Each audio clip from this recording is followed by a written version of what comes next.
Quelle est la plus grosse somme que tu as eu à donner à une femme? Quand j'ai la possibilité, moi, je compte pas, hein. Vous donnez la même réponse, mais après il a donné un chiffre. Donne un chiffre. Non, 32 millions aussi.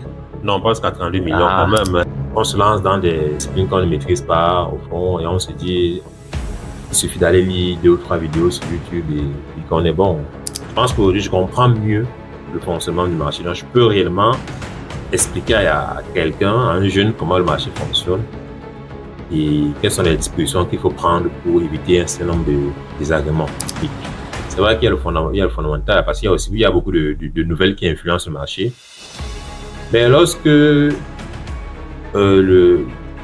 tu as bien préparé et bien travaillé ton setup, quel que soit ce qui arrive, euh, tu peux être dans le mouvement en fait.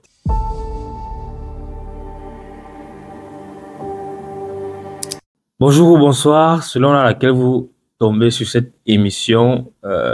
Aujourd'hui, je suis avec quelqu'un, comme j'aime toujours dire, de très particulier parce que tous ceux que je reçois ici sont très particuliers parce qu'ils partagent une histoire totalement différente, mais tout aussi appréciable. À la base, juriste de formation, politologue et manager est trader aujourd'hui. Son histoire, il va nous la raconter des hauts et des bas et c'est à vous de tirer des leçons. Bienvenue sur Omatol. Est-ce que tu peux te présenter à toute la communauté, Yannick? Oui, salut Roustan. Très, très, très honoré de ton invitation. Mon nom est Wakfa Ngande Yannick Fabrice. J'ai un parcours académique assez cadencé parce que j'ai commencé à étudier le droit.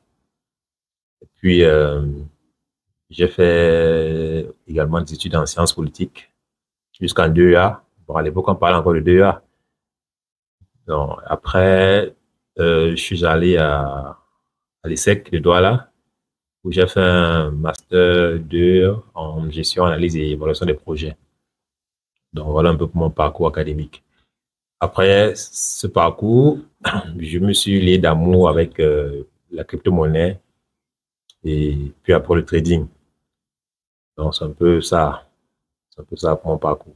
Vraiment un parcours de juriste à trader. C'est un Y a-t-il une peu... liaison entre les deux? Non, il n'y a vraiment aucun lien. En fait, c'est juste que, vous savez, parfois, on choisit des filières.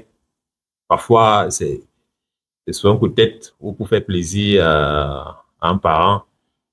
Donc, je me retrouve à faire du droit, mais Il n'y a pas cet il y a pas amour-là, il n'y a cette, pas de passion. oui, il y a pas de passion, je m'ennuie. Puis, on ouvre euh, l'option sciences politiques, parce qu'à l'époque, c'était uniquement réservé, je crois, au niveau master. Donc, on ouvre cette option-là en licence. Et puis, je me dis, bon, comme je m'ennuie en droit, je vais aller essayer en Sciences Po. Donc, je m'en vais en sciences politiques, je termine ma licence, je prends master 1, j'entre en 2A. En 2A, je m'ennuie. Donc, je continue à m'ennuyer. Et puis, je me dis, ben, au fond, qu'est-ce qui me motive réellement? Mais je sais quand même que euh, je suis né dans une famille de commerçants. Donc, très tôt, je faisais des petits commerces. Donc, j'aidais ma maman à faire certains commerces.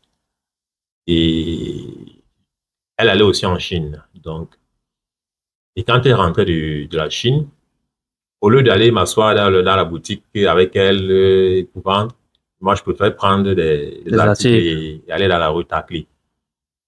Et donc, il y a cette fibre-là qui était en moi. Du coup, je me dis, pour être complet, pour être un homme d'affaires, parce que c'est vrai, j'ai toujours été passionné par les affaires, par l'investissement. Puis je me dis, pour embrasser ce monde des affaires qui n'est pas un monde facile, il faut avoir des connaissances en sociologie, en droit et aussi en management. OK. Donc, j'ai étudié le droit, du moins, j'ai quand même une initiation en droit jusqu'en licence. Je suis allé faire sciences politiques où on étudiait beaucoup la sociologie. Et il me manque des connaissances en gestion et en management. J'ai décidé donc de faire le concours de l'ESSEC. Ce concours, je le présente 3 fois Et à chaque fois, je suis admissible, sauf que je pars par l'oral. Mhm. Donc, c'est la troisième fois que j'ai réussi d'en aller En à lycée. l'oral. Et puisque je présentais le concours de l'ESSEC, mais en option, il y avait une option qui s'appelle entrepreneuriat, enfin, ça existe toujours. Donc, comme j'ai toujours été passionné par le business, par l'entrepreneuriat et tout, je tente donc cette option-là 2 fois. Mais malheureusement, à l'université, j'ai des problèmes de notes parce que pour entrer à l'ESSEC niveau master, ça s'appelle DEPA, donc diplôme d'études professionnelles approfondies. Il faut présenter sa licence. Or, à l'université, j'étais pas très assidu, donc du coup, il y avait des difficultés. Soit je ne réussis pas le diplôme, soit je suis en retard par rapport à certaines choses, parce qu'il y a aussi un délai. Oui, oui. Donc, c'est vrai que les 2 premières années, je n'ai pas l'opportunité de me présenter à l'oral, parce qu'il faut aller à l'oral avec un projet. C'est la troisième fois, je crois la troisième fois, je suis déjà en master, en 2A. Et donc, en même temps, donc, en faisant mon 2A, je tente encore le concours. Cette fois-là, j'ai réussi donc à aller, parce que j'avais déjà retiré ma licence et mon master 1. Donc, je présente donc à l'oral avec mon business plan. Mais cette fois-là, je fais plutôt l'option gestion, analyse et évaluation des projets. Je me souviens, ce jour où j'arrive devant le jury, professeur et tout, qui était là, je crois que c'était lui le président du jury. Il me reconnaît. En fait, il se disait que j'étais déjà à l'ESSEC, puisque je me voyais traîner constamment avec les étudiants de Je l'ESSEC. sais que oui. Il me dit, ben, tu n'es pas encore à l'ESSEC. Je dis, non, prof, moi, je ne suis pas encore à l'ESSEC. Il dit, OK. Il m'a posé quelques questions sur le business plan que j'avais rédigé. Et puis, j'ai été admissible. Donc, c'est pour ça que je finis aussi avec euh, ma formation à l'ESSEC. Peux-tu nous raconter comment tu as découvert les crypto-monnaies? Eh bien, ça, c'est toujours un coup de... Je vais dire, Le destin, le oui, c'est hasard? un coup du destin, hein. C'est un peu hasard. Mais moi, je pense qu'il n'y a pas de hasard dans la vie. Parce qu'en réalité, euh, je fais la rencontre d'un de tes amis au quartier. Et puis, il me parle de crypto. Et moi, je suis curieux. Parce que naturellement, je suis quelqu'un de très curieux. Et puis, ça m'intéresse. Je me mets à le suivre. Il m'amène à des séminaires de MLM, dans le marketing des Oui, oui. réseaux. Oui. Et c'est comme ça que un jour, il me fait venir dans un bureau qu'il occupait avec l'un de ses oncles à quoi. J'arrive dans ce bureau, je pense que c'est où Oui, c'est là on se on se rencontre pour la rencontre pour la première fois, première oui. fois. Je vois des écrans allumés là, des ordinateurs qui sont connectés sur Internet. Je vois tous ces écrans étaient sur CoinMarketCap. Oui, oui. Je me dis, ben, en fait, je réalise qu'il y a même une bourse, en fait, une bourse des cryptos. Il semble que les jours qui suivent, donc, je me mets à la quête du savoir. Donc, je me mets à vous suivre, bien que vous soyez mes cadets de loin. Donc, je me mets à vous suivre et je me mets donc à apprendre. Je me mets donc à apprendre. Donc, c'est comme ça que je découvre le monde des Les crypto-monnaies. crypto-monnaies. Ça a été quoi? En fait, tu as découvert à ce moment, mais quelle a été ta motivation pour commencer à y investir? Et ce qui m'a vraiment poussé à investir, c'était tout ce qui tournait autour de l'environnement, donc la technologie, blockchain et les applications qui étaient déjà en Bon, cours. moi j'ai une question. À chaque fois qu'on pose sur la question si à quelqu'un, c'est toujours la technologie. Mais est-ce que c'est pas le gain qui vous attire? Oui, c'est vrai oui, il y a le gain. On doit pas aussi faire semblant, faire comme si l'argent n'était pas aussi intéressant. Mais je pense que pour acquérir un certain niveau de connaissance, l'argent ne doit pas être l'élément Ah, central. oui, oui. Oui, il faut d'abord être passionné par la chose en question. Essayer de comprendre au fond ce qu'il en est. L'argent vient après, en fait. Donc, si vous embrassez un domaine parce que vous voyez, parce que vous suivez l'argent, je ne suis pas sûr que vous allez arriver. Donc, il y a cet élément-là qui m'a fasciné. C'est-à-dire, prenant le cas du Bitcoin, quand on me présentait les caractéristiques du Bitcoin, transfert rapide, la transparence dans les transactions, la possibilité de consulter la blockchain pour voir les différentes transactions qui sont en cours, tout ça a suscité ma curiosité. Et c'est pour ça que donc, j'ai décidé de me lancer, d'approfondir mes connaissances dans ce domaine. Et voilà, je crois que c'est tout part de là, en fait. D'accord. Ça a été quoi ton tout premier investissement? Tu l'avais fait sur quel actif, si tu te rappelles? Oui, je crois que je l'avais fait sur le Redcoin. Je crois qu'on était... La fameuse histoire du Ouais, Redcoin. ouais, cette histoire, jusqu'à aujourd'hui, ça me donne des frissons. Parce que je me souviens ce jour où tu m'avais dit de couper la position. Oui. Et j'ai pas coupé. Et quoi, tu t'avais mis, c'était même quel montant investi, mais tu étais à 2000 $. Oui, j'étais Un à truc. 2000 $ et plus. Mais Tu disais non, ça va encore oui, je aller plus disais que haut. non, ça va encore aller plus haut, donc autant mieux attendre. Tu me dis que non, il est assez monté. Donc là, il va falloir que tu sortes des positions. Je me suis entêté. Finalement, je suis sorti avec moins de 300 $. C'est une histoire assez marrante avec le recul. Mais avec ça, j'ai compris la nécessité de vraiment approfondir mes connaissances dans, dans, dans, dans les crypto-monnaies, notamment comprendre les mécanismes d'entrée en, d'entrée en bourse, les mécanismes de financement et tout ce qui tourne autour du lancement d'une crypto-monnaie, en Oui, fait. oui. Ouais. Tu as eu quoi comme émotion à cet instant-là? De savoir que tu as eu une position qui arrive à près de 2000 $. Et je pense que tu n'as pas investi une grande somme. Non, Et puis, tu décides de maintenir ta position et de sortir avec de là moins de 300 $. Ça a été quoi ton sentiment? au moment, après, Oui. j'ai été très, très, très, très, très frustré. Donc, j'ai été très, très frustré. J'ai été très choqué parce que, en fait, je ne comprenais pas les choses, en fait. Je ne comprenais pas le fonctionnement du marché. Je ne savais pas qu'à un moment le marché pouvait s'épuiser. Donc, je ne savais pas qu'il pouvait y avoir des phases de retournement du marché, qu'il pouvait y avoir même de la manipulation et tout ça.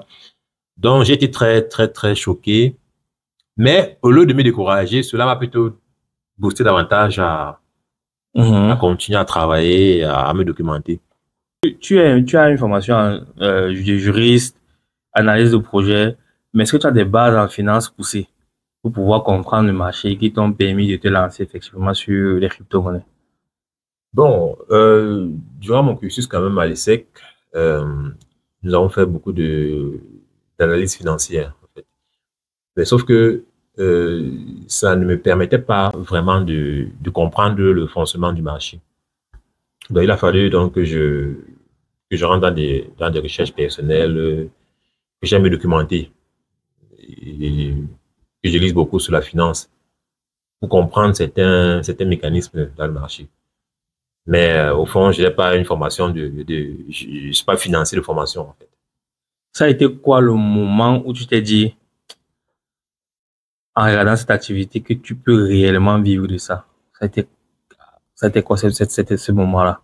Ce qui me pousse en fait à me lancer davantage, c'est que j'observe l'environnement et puis je me rends compte qu'il y a des gars beaucoup plus, je dis, moins âgés que moi et qui ont une belle vie, quoi, et qui s'en sortent pas mal, qui ne dépendent plus de leurs parents. Et puis je me dis, ben, moi, ces gars n'ont même pas mon niveau d'études, mais ils s'en sortent plutôt bien. Pourquoi ne pas me lancer aussi? Est-ce que c'est réservé à une certaine catégorie de personnes? Pourquoi est-ce que moi, je pense pas que je peux De aussi réussir. réussir dans ce domaine-là? Donc, c'est ça qui me pousse. Je pense que c'est aussi à ce moment-là que je pense que le déclic A eu lieu. a eu lieu. Voilà. Maintenant, suite à ton apprentissage, étant nouveau dans un domaine que tu ne maîtrisais pas, mais où tu avais l'envie et le désir d'apprendre, quels ont été les pièges dans lesquels tu es tombé en tant que nouveau dans ce domaine-là? C'est croire que c'est facile. Donc, croire que la manne tombera du ciel. C'est quand vous embrassez un domaine comme le trading, en fait, vous devez prendre le temps de vraiment comprendre en fait ce qui se passe. Et donc, l'un des gros pièges, c'est en fait de croire que il faut suffire d'acheter, que l'actif prenne de la valeur. Donc, derrière ça, il y a tout un mécanisme qui est mis en jeu pour stimuler la monnaie, pour créer. Je pense qu'il y a des mécanismes de manipulation Oui, et tout un oui. ensemble d'éléments qu'il faut comprendre, en fait. Et donc, se dit que je vais acheter, par exemple, du Doge. À l'époque, surtout qu'à l'époque, le Doge Ça, c'est pas encore n'était pas connu. encore On n'avait pas connu. encore trop la notion de meme coin, Même pas, shitcoin, tout oui. ça. Donc, il y a ce piège-là et se lancer sans formation. Donc, il faut, aujourd'hui, je conseille aux jeunes qui se lancent d'abord de prendre la peine, au moins, de comprendre l'environnement, puis se former avant de se lancer. Avant de se lancer. Et voilà. Ça a été quoi ta première grosse perte lors de tes Ah, investissements? tu me fais penser cette date-là est encore dans ma tête. C'était un 8 mai 2021. Il y avait un crash sur le marché. J'ai laissé pratiquement 20 000 dollars. Hein. 20 000 $. Oui, oui, oui, j'ai Donc, laissé 20 000. plus de pratiquement 11 millions de francs Oui, oui, CFA. oui, oui. J'ai laissé pratiquement 20 000 Qu'est-ce qui s'est dollars. passé? Comme je t'expliquais au départ, on se lance dans des disciplines qu'on ne maîtrise pas au fond et on se dit, il suffit d'aller lire deux ou trois vidéos sur YouTube et puis qu'on est bon. Donc, ce jour, j'avais pourtant pris une très bonne position. Je devais être à plus de 15 000 dollars de gains. Mais le marché est arrivé à un niveau et ça s'est retourné brutalement. Et tout est parti. 20 000 $. Ouais. Ah, une belle somme. Ouais, oui, c'est pas mal. Oui, c'est quand même une belle somme pour quelqu'un qui est, Oui, justement, ouais, passons par de quelqu'un qui arrive sur le marché. Je crois qu'en 2021, c'était ton deuxième run. ouais. Oui, et naturellement, ayant fait des erreurs sur le premier, tu t'es dit que bon, voilà, le deuxième, je vais. Mais sauf que, on se dit souvent ça, mais Mais on en trouve toujours d'autres toujours, erreurs. toujours, Voilà. toujours, toujours. Et c'est pour ça que je ne cesse de le dire. Quand vous trichez dans un domaine, quand vous trichez, vous payez cash, surtout dans le trading. Et oui, Cette, euh, Cet échec-là m'a permis de me remettre en question. Je me dis, mais est-ce que j'ai réellement pris le temps t'apprends ça. d'apprendre? Est-ce que j'ai vraiment consacré le temps qu'il fallait pour apprendre? Donc, ça m'a davantage conforté dans ma position. Je me suis dit, ben, 20 000 dollars, ce n'est que 20 000 dollars, ce n'est que de l'argent. Qu'est-ce qui m'attend devant? Le marché sera toujours là. Donc, j'ai perdu 20 000, c'est pas grave. Si je me mets à travailler, je pense que je pourrais gagner davantage. Donc, c'est à ce moment-là que je me suis réellement mis dans l'apprentissage. J'ai pris une formation chez un Tunisien, Mustafa Tonekti, qui m'a donné la base. C'est vrai qu'il prenait des gars quand même qui étaient déjà Et bien avancé. avancés, qui avaient déjà une bonne base quand même. Durant la formation, j'étais perdu. Pour être honnête, j'étais perdu, je comprenais pas très bien ce qui se passait. Mais après, parce que c'était sur 2 mois, c'est après la formation c'est après ce temps de formation que je me suis assis et j'ai revu en boucle les différents modules qu'on faisait. Et à partir de là, donc, j'ai commencé à voir les prémices du marché, à comprendre les prémices, Mhm. à comprendre le mécanisme d'accumulation et retracement, manipulation. Donc, du moins, la base. Oui, oui. Oui, Donc après ça, je me suis vraiment mis, je me suis mis dans une perspective de recherche. Donc j'ai considéré le trading comme un domaine d'études qu'il Mhm. fallait absolument maîtriser. Donc je me suis mis à m'intéresser à d'autres choses, le chartisme, le price action, smart money concept, ICT. Donc j'ai appréhendé tous ces différents paradigmes-là parce qu'en fait, il y a plusieurs approches du marché. Mhm. Et donc, ça m'a permis d'avoir vraiment des connaissances. Aujourd'hui, je dirais que j'ai quand même, bon, sans me vanter, mais je pense qu'aujourd'hui, je comprends mieux le fonctionnement du marché. Donc, je peux réellement expliquer à quelqu'un, à un jeune, comment le marché fonctionne et quelles sont les dispositions qu'il faut prendre pour éviter un certain nombre de désagréments. Est-ce qu'à un moment donné, tu t'es dit que tu vas abandonner? Oui, hein, ça arrive à tout le monde. C'est-à-dire, on arrive à une situation où on a claqué 20 000 dollars sur le marché. On s'est dit, mais si j'avais retiré cet argent-là, si je t'avais placé ça quelque part, si j'avais fait un investissement tangible, Tangible, oui. oui, est-ce que je serais dans cette situation? On se pose mille et une questions. Mais au lieu de me décourager, je me suis dit, non, en fait, je crois que le meilleur est devant. Donc, j'ai pas laissé place au découragement, au contraire. Je me suis davantage mis dans le travail. C'est vrai que je j'ai pas la prétention d'avoir véritablement réussi, mais je pense que je suis sur Tu es la sur la bonne bonne voie. voie. Ouais.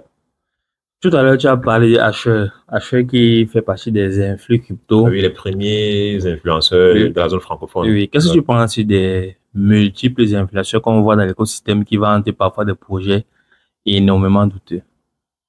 Ben, en majorité, c'est des gars qui se lancent juste par opportunisme, je sais pas, parce qu'ils ont vu une opportunité dans le secteur. En fait, la majorité des gars n'ont pas de réelle consistance. Ils sont pas nombreux qui peuvent réellement prétendre maîtriser ces choses. Il suffit juste de, de, je sais pas comment je vais dire ça. Il suffit de parfois bien les écouter. Parfois, ils sont en contradiction avec ce que eux ils disent. Euh, j'ai pas, chez Asher, par contre, en fait, tu sens quelqu'un de motivé, quelqu'un de passionné surtout. Asher, ce qui a fait la différence avec Asher, c'est la passion. Chez l'autre personne, c'est beaucoup plus le gain, oui, la possibilité d'avoir de l'argent rapidement. Donc, les gars passent à côté de l'essentiel, en fait. Mhm. Donc, or, Asher, il prend vraiment le temps d'expliquer les choses au fond. Donc, ce qui n'est pas le cas Des autres. des autres. Ils sont Ouais. plus dans le business d'affiliation. Oui, ils sont plus dans le buzz, surtout dans le business d'application dont tu parles. C'est surtout ça qui les anime. Il n'y a pas une réelle Motivation. envie de transmettre, d'enseigner. C'est vrai il y a quand même des gars qui se démarquent, hein. Il y a Paul Crypto, par Oui, exemple. oui, oui. Il y a Paul Crypto qui a de très bon contenu. Il y en a quand même. Il y en a qui proposent de très belles choses aux gens. Mais la grande majorité des cas, c'est souvent des gars qui viennent uniquement Pour le gain. pour le gain, pour l'affiliation. Ouais. D'accord. Est-ce que tu fais une différence entre un investissement long terme et le trading à court terme que tu fais? Oui, je fais une différence. Il est même recommandé de faire la différence. Parce que, l'investissement à long terme, pour moi, c'est la plus sûre. C'est la moins risquée, en fait. Bon, moi, avec le recul, ayant fait, une autocritique, moi, j'ai fini par comprendre que je suis pas trop orienté dans le long terme. Mhm. C'est vrai, c'est peut-être un défaut. Moi, je suis beaucoup plus dans le court moyen terme. Donc, mon profil, par exemple, c'est le scalping. Donc, je suis beaucoup plus à l'aise dans le scalping que dans le swing. Mais mon expérience sur le marché m'a toujours donné raison sur le fait que c'est le long terme qui s'impose. Mhm. Oui. Là, c'est indiscutable. Tous les traders vous le diront. Le long terme, D'ailleurs, c'est moins stressant. c'est ce qui a fait la force de Warren Buffett. Oui, Warren Buffett, je l'ai, il a été un modèle, hein, pour ne pas dire mentor, mais il a été c'est quelqu'un que j'ai suivi, que je suis, qu'on continue à suivre. C'est un personnage atypique. Warren Buffett est sur le marché depuis l'âge de 10 ans. C'est fou. Aujourd'hui, il a plus de 90 ans, je pense. Il est toujours en train d'investir. Et lui, il a toujours recommandé long terme. Donc, lui ne prend pas des positions d'une journée ou bien d'un mois. Lui, quand il investit dans un secteur, c'est pour des années. Il y a une question que j'ai vue, on a posée à un trader, là. Je vais un peu essayer de refaire la même chose avec toi, avant qu'on continue avec les différentes questions. Sans souci. Dans tes relations, est-ce que tu as l'habitude de donner l'argent aux femmes? Ta question, c'est une question qui est quand même un peu compliquée. Pour aller même encore plus loin, si oui, quelle est la plus grosse somme que tu as eu à donner à une femme? Non, cette question je préfère ne pas trop, de pas trop m'exprimer à ce sujet. Mais, moi, quand j'ai les possibilités, moi, je compte pas, hein. Vous donnez la même réponse, mais après il a donné un chiffre. Toi, donne un chiffre. Non. Moi, je préfère ne pas donner des chiffres, mais 32 millions aussi. non, pas jusqu'à 32 millions quand même. Je pense que les 32 millions, quand même, il faut quand même avoir, quand même, faut être à un certain niveau quand même. Mais moi, je ne compte pas. Je préfère ne pas donner le montant. Ok. Poursuivons dans ce qui nous amène ici. S'il fallait que tu constitues un portefeuille crypto aujourd'hui et que tu dois choisir, ils ont 4 projets sur lesquels investir sur le long terme, quels seront ces projets-là? Bon, naturellement, le patron reste le patron. Bitcoin, Ethereum, le Cardano et peut-être Chiliz. Pourquoi vous aimez trop Cardano? Parce que moi, en réalité, Cardano fait souvent beaucoup de tapage pendant les bull runs, mais dès que le cycle est fini, il retourne dans l'ombre et tout. Oui, il y a quoi? Ou si tu veux, parce que à la place de Cardano, je serais tenté de placer plutôt le XRP. C'est son cousin le plus proche. Oui, bon, je vais rectifier. Bon, j'ai plus de penchant pour le XRP. Pourquoi? Parce que en termes de fondamental, le XRP est quand même solide. Il y a eu les problèmes avec la SEC. Ces problèmes ont duré des années, mais tu as remarqué que le Ripple là n'est pas tombé comme les autres cryptos. Donc rien que pour ça, moi je miserais aussi sur le Ripple. Du moins, parmi mon top 4. Oui. Maintenant, comment est-ce que tu fais pour choisir les projets sur lesquels tu investis? Tu as des critères spécifiques que tu regardes? Oui. Le premier critère, c'est l'utilité. Le deuxième critère, naturellement, on va pas se mentir, il y a la communauté aussi, hein. Il y a la communauté. Le narratif. Le narratif aussi. Parce que à chaque cycle. Son narratif. Il y a le narratif. Bon. Il y a aussi la technologie. C'est pour ça que je parlais d'utilité. Mais beaucoup plus, pour le profil, pour le trader que je suis aujourd'hui, le narratif et la communauté. Narratif et communauté. Oui, parce que je ne suis plus pris de passion pour une crypto. Non. On ne tombe pas amoureux d'une crypto. Non, on ne tombe pas, je suis plus amoureux. Donc, c'est OK. Ce que ça peut me donner en termes de rendement sur peut-être une semaine, un mois, dès que j'ai pas plus sort, Je suis pas là, j'ai pas fabriqué le marché. Donc, je pense que j'apprends, puis je me retire. Exactement. Tu es beaucoup plus analyse fondamentale, analyse technique, ou un mélange des deux. Je suis beaucoup plus technique.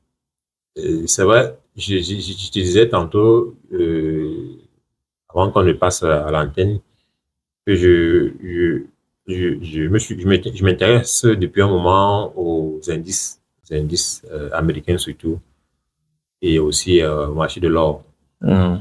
parce qu'il y a beaucoup plus il y a beaucoup plus de mouvements là-bas, beaucoup plus de volatilité, et ce sont des marchés qui sont régulés. Et donc, c'est vrai, il y a aussi beaucoup de manipulation, ça ne manque pas. Mais là-bas, ce que je mets en avant, généralement, c'est davantage l'analyse technique. C'est vrai qu'il y a il y a le fondamental parce qu'il y a aussi, il y a beaucoup de nouvelles qui influencent le marché. Mais lorsque le, tu as bien préparé et bien travaillé ton setup, quel que soit ce qui arrive, euh, tu peux être dans le mouvement, en fait. Donc, pour moi, je suis davantage technique que fondamental. Fondamental.